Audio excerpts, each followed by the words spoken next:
आप सभी को करवा चौथ व्रत की हार्दिक शुभकामनाएं।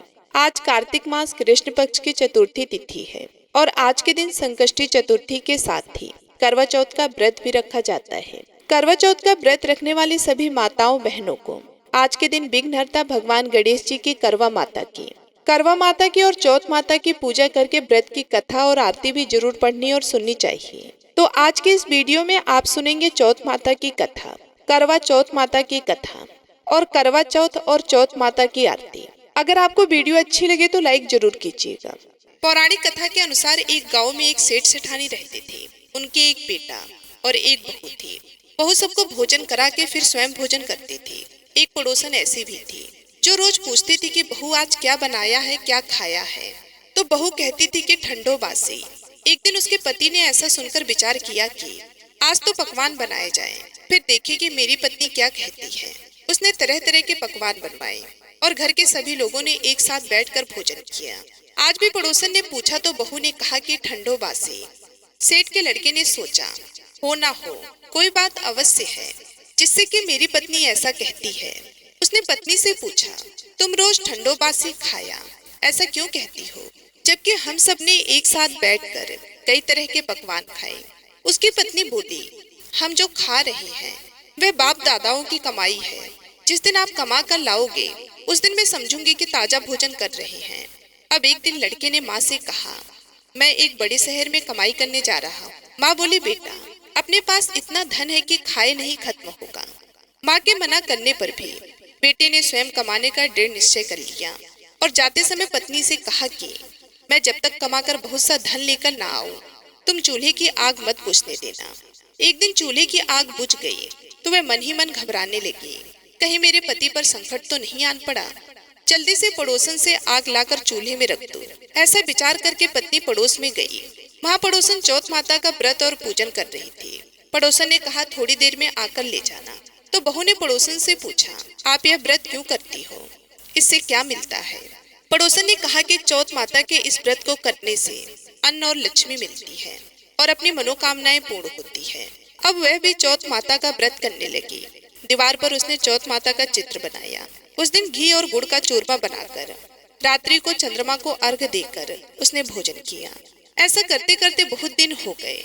चौथ माता ने उस बहू के पति को सपना दिया कि साहूकार का बेटा तू जाग, तेरी पत्नी तुझे बहुत याद कर रही है। घर जाकर उसकी चिंता मिटा दे तो दुकान खोलकर कंकु केसर का पगलिया बना के बैठ जाना। आज तेरा हिसाब किताब चुकता हो जाएगा। अब तो चौथ माता ने जैसा कहा था वैसा ही हुआ। उसने घर जाने की तैयारी की और गाड़ी भर के धन दौलत लेकर चल दिया। रास्ते में एक बड़ा सा काला नाग फन फैलाए बैठा था और कहने लगा कि आज तो मैं तुझे डसूंगा, छोड़ूंगा नहीं। आज तेरी आयु पूरी हो गई है। सेठ के लड़के ने कहा, आज चौथ माता ने मुझे सपना दिया तो मैं पत्नी से मिलने घर जा रहा हूँ। वहाँ मेरी पत्नी बहुत चिंता कर रही है। मैं उससे मिलकर जरूर आऊंगा, तब तुम मुझे डस लेना। नाग ने कहा, तुम शपथ पूर्वक कहकर जाओ तो मैं तुम्हें जाने दूं, परंतु लौट कर नहीं आए तो तुम्हारे घर आकर मैं तुम्हें डस दूंगा। इस प्रकार सांप को वचन देकर वह घर पहुंचा। वहां सभी से हंसी खुशी से मिला और भोजन करने उदास होकर बैठ गया। उसकी पत्नी ने उदास होने का कारण पूछा तो पति ने काले नाग वाली बात बताते हुए कहा कि यदि मैं उसके पास नहीं जाऊंगा तो वह घर आकर ही मुझे डस लेगा। पत्नी बहुत चतुर थी। उसने कहा कि आप घबराओ नहीं, लेट जाओ, मैं एक उपाय करती हूँ। पत्नी ने कमरे के 7 पेड़ी धोई। पहली पेड़ी पर रेत, दूसरी पर इत्र, तीसरी पर गुलाब फूल, चौथी पर कंकु केसर, 5वीं पर लड्डू पेड़ा, 6ठी पर गादी गलीचा और 7वीं पेड़ी पर दूध का कटोरा भरकर रख दिया। इस प्रकार वे 7 ही पेड़ी सजा कर बैठ गई। आधी रात होते ही नाग आकर पेड़ी पर चढ़ने लगा। पहली पेड़ी पर रेत में लौट गया। कहने लगा कि सेठ की बहू ने आराम तो बहुत दिया पर वचनों से बंद कर आया हूँ, सो इसे अवश्य ही डसना है। इसी प्रकार 7 पेड़ों पर नाग आराम करता हुआ और कहता हुआ चला कि डसना तो जरूर होगा। जैसे ही वह नाग कमरे में जाने वाला था, चौथ माता ने विचार किया कि यदि इसे मैं आज नहीं बचाऊंगी तो संसार में धर्म कर्म और व्रत पूजन को कौन मानेगा। अब तो गणेश जी, चंद्रमा जी और चौथ माता ने उसे बचाने का विचार किया। चंद्रमा जी ने उजाला किया, चौथ माता ढाल बनी। गणेश जी ने तलवार लेकर नाग को मार दिया और ढाल से ढक दिया। अब बहू भी थकी हारी सो गई। दिन निकला तो लोग बेटे से मिलने आए, परंतु बेटा बहू तो उठे ही नहीं थे। बहुत देर हो गई तो माँ उन्हें उठाने गई। माँ ने सातों पेड़ियों पर जो कुछ देखा तो वे बहुत ही घबराई और बेटा बहू को आवाज लगाई। बेटा बहू उठे तो देखा कि एक ढाल तलवार वहाँ पड़ी है। अब ढाल उठाई तो वही काला नाग मरा हुआ पड़ा है। बेटा बहू ने सोचा कि आज तो धर्म कर्म ही आड़े आए हैं, जो भगवान गणेश जी और चौथ माता ने आपकी रक्षा की है। हे चौथ माता, आपने जैसे सेठ के बेटे बहू की रक्षा की, वैसे ही सबकी रक्षा करना। बोलो चौथ माता की जय। अब सुनिए करवा चौथ व्रत कथा। करवा चौथ व्रत की पहली पौराणिक कथा के अनुसार एक बार एक साहूकार के 7 बेटे और एक बीरावती नाम की बेटी थी। 7 भाइयों की इकलौती बहन होने के कारण बीरावती सभी भाइयों की बहुत ही लाडली थी और उसके भाई भी उससे बहुत प्रेम करते थे। कुछ समय के बाद बीरावती का विवाह एक योग्य ब्राह्मण युवक से हो गया। विवाह के बाद बीरावती अपने मायके आई और फिर उसने अपने भाभीियों के साथ करवा चौथ का व्रत रखा। लेकिन शाम होते होते वे भूख और प्यास से व्याकुल हो गई। सभी भाई जब रात को भोजन करने बैठे तो उन्होंने अपनी बहन से भी खाने का आग्रह किया, लेकिन बहन ने बताया कि आज उसका करवा चौथ का निर्जला व्रत है और आज वे सिर्फ चंद्रमा को अर्घ्य देकर ही भोजन कर सकती है। लेकिन चंद्रमा अभी तक नहीं निकला है, इसलिए वे भूख प्यास से व्याकुल हो रही है। बीरावती की यह हालत उसके भाइयों से देखी नहीं गई। फिर एक भाई ने पीपल के पेड़ पर एक दीपक जलाकर चलने की ओट में रख दिया। दूर से देखने पर वह ऐसा लगा मानो चांद निकल आया हो। फिर एक भाई ने जल्दी से आकर बीरावती से कहा कि चलो बहन, जल्दी से चलो, चांद निकल आया है। तुम चांद को अर्घ्य देने के बाद अब भोजन कर सकती हो। बहन खुशी के मारे सीढ़ियों पर चढ़कर चांद को देखने लगी। चंद्रमा को देखा तो अर्घ्य देकर भोजन करने बैठ गई। उसने जैसे ही भोजन का पहला टुकड़ा मुंह में डाला तो उसे जोर से छींक आ गई।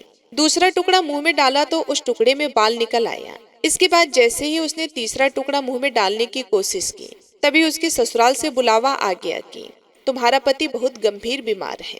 यह बात सुनते ही बीरावती बड़ी हैरान और परेशान हुई, क्योंकि उसने तो आज अपने पति की लंबी आयु की कामना के लिए निर्जला और निराहार रहकर करवा चौथ का व्रत सच्ची श्रद्धा और निष्ठा के साथ रखा था। तब उसकी भाभी ने उसे बताया कि उसने आज करवा चौथ का व्रत गलत तरीके से तोड़ा है, जिस कारण देवता उससे नाराज हो गए हैं। सारी बात जानकर बीरावती को बहुत दुख हुआ। सच्चाई जानकर करवा ने निश्चय किया कि वह अपने पति का अंतिम संस्कार नहीं होने देगी और अपने पतित्व से उन्हें पुनर्जीवन दिलवाकर ही रहेगी। बीरावती अपने ससुराल पहुंच गई। वहां जाकर देखा तो उसके पति की अर्थी सजी हुई थी। उसने अपने पति का अंतिम संस्कार नहीं करने दिया और वे पूरे 1 साल तक अपने पति के शव के पास ही बैठकर उसकी देखभाल करती रही। फिर एक बार देवराज इंद्र की पत्नी इंद्राणी करवा चौथ के दिन धरती पर आई और बीरावती उनके पास गई और अपने पति की रक्षा करने के लिए, अपने पति को पुनर्जीवन दिलवाने के लिए उनसे प्रार्थना करने लगी। तब देवी इंद्राणी ने बीरावती को पूरी श्रद्धा और विधि विधान से करवा चौथ का व्रत रखने के लिए कहा। इस बार बीरावती ने पूरी श्रद्धा से नियमों का पालन करते हुए करवा चौथ का व्रत रखा। बीरावती की श्रद्धा और भक्ति देखकर भगवान प्रसन्न हो गए और उन्होंने बीरावती को सदा सुहागन बनी रहने का आशीर्वाद देते हुए उसके पति को पुनर्जीवित कर दिया। इसके बाद से बीरावती हर साल करवा चौथ का व्रत निराहार और निर्जला रहकर सभी नियमों का पालन करते हुए रखने लगी। इसके बाद से सभी सुहागिन महिलाओं ने अपने अपने पति की लंबी आयु की कामना के लिए करवा चौथ का व्रत रखना प्रारंभ कर दिया। करवा चौथ की दूसरी पौराणिक कथा देवी करवा से जुड़ी है। देवी करवा अपने पति के साथ तुंगभद्रा नदी के पास रहती थी। एक दिन देवी करवा के पति नदी में स्नान करने गए तो एक मगरमच्छ ने उनका पैर पकड़ लिया और नदी में खींचने लगा। मृत्यु को अपने पास देखकर करवा के पति करवा को पुकारने लगे। करवा दौड़कर नदी के पास पहुंची और पति को मृत्यु के मुंह में ले जाते हुए मगरमच्छ को देखा। तब करवा ने तुरंत एक कच्चा धागा लेकर मगरमच्छ को एक पेड़ से बांध दिया। देवी करवा के सतीत्व के कारण मगरमच्छ कच्चे धागे में ऐसे बंधा था कि टस से मसी नहीं हो पा रहा था। उस समय करवा के पति और मगरमच्छ दोनों के ही प्राण संकट में फंसे हुए थे। तब देवी करवा ने यमराज को पुकारा और अपने पति को जीवन दान देने और मगरमच्छ को मृत्युदंड देने के लिए कहा। तब यमराज ने कहा कि देवी, मैं ऐसा नहीं कर सकता, क्योंकि अभी मगरमच्छ की आयु शेष है और तुम्हारे पति की आयु पूरी हो चुकी है। क्रोधित होकर करवा देवी ने यमराज से कहा कि अगर आपने ऐसा नहीं किया तो मैं आपको श्राप दे दूंगी। सती के श्राप से भयभीत होकर यमराज ने तुरंत ही मगरमच्छ को यमलोक भेज दिया और करवा के पति को जीवन दान दे दिया। इसलिए करवा चौथ के व्रत में करवा माता से प्रार्थना करती है कि हे करवा माता, जैसे आपने अपने पति को मृत्यु के मुंह से वापस निकाल लिया, वैसे ही सदा मेरे सुहाग की भी रक्षा करना। अब सुनिए करवा माता की आरती। ओम जय करवा मैया माता, जय करवा मैया, जो व्रत करे तुम्हारा, जो व्रत करे तुम्हारा, पार करो नैया। ओम जय करवा मैया, सब जग की हो माता, तुम हो रुद्राणी मैया, तुम हो रुद्राणी। यस तुम्हारा गावत, यस तुम्हारा गावत, जग के सब प्राणी। ओम जय करवा मैया। कार्तिक कृष्ण चतुर्थी, जो नारी व्रत करती भैया, जो नारी व्रत करती, दीर्घायु पति होवे, दीर्घायु पति होवे, दुख सारे हरती। ओम जय करवा माता, होई सुहागिन नारी, सुख संपत्ति पावे मैया, सुख संपत्ति पावे। गणपति जी बड़े दयालु, गणपति जी बड़े दयालु, विघ्न सभी नासे। ओम जय करवा मैया।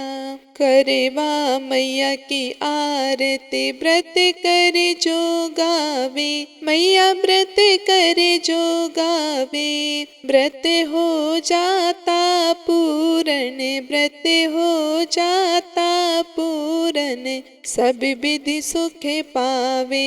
ओम जय करवा मैया, ओम जय करवा मैया माता, जय करवा मैया। जो व्रत करे तुम्हारा, जो व्रत करे तुम्हारा, पार करो नैया। ओम जय करवा मैया। उम्मीद है आज की ये वीडियो आप सभी को पसंद आई होगी। अगर कथा को बोलते समय शब्दों में कोई भी गलती हो गई हो तो उसके लिए मैं आप सभी लोगों से क्षमा चाहती हूँ। करवा माता की दया दृष्टि आप सभी माता और बहनों पर बनी रहे, इसी कामना के साथ मैं आप सभी लोगों से विदा लेती हूँ। मिलती हूँ मैं आप सभी लोगों से अगले वीडियो में। तब तक के लिए नमस्कार।